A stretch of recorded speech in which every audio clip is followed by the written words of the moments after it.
ठाण्यात मनसेच्या महिला पदाधिकाऱ्यावर जीवघेणा हल्ला झालेला आहे। मनसेच्या महिला शहराध्यक्ष समीक्षा समीर मार्कंडे यांच्यावर हा प्राणघातक हल्ला झालाय।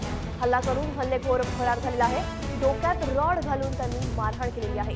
समीक्षांवर ज्युपिटर हॉस्पिटलमध्ये सध्या उपचार सुरू आहेत, तर पूर्व वैमनस्यातून प्रकार घडल्याची शक्यता वर्तवली जाते।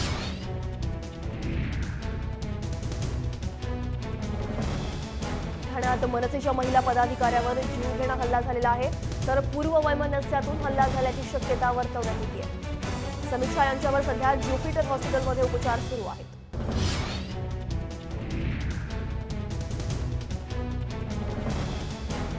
मनसेच्या महिला शहराध्यक्ष समीक्षा समीर मार्कंडे यांच्यावर अशा प्रकारे प्राणघातक हल्ला झालेला आहे। डोक्यात रॉड घालून त्यांच्यावर हल्ला करण्यात आला।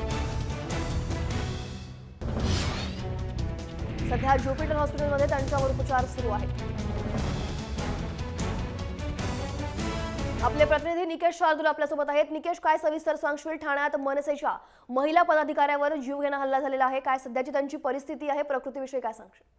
समीक्षा मार्कंडे जे आहेत ते दिवा येथून त्यांच्या आईला भेटून ठाण्यामध्ये येत होते, तेव्हा ठाण्यामध्ये स्टेशन परिसरात हल्लेखोरांनी त्यांच्या डोक्यात रॉड मारून हल्ला केलेला आहे।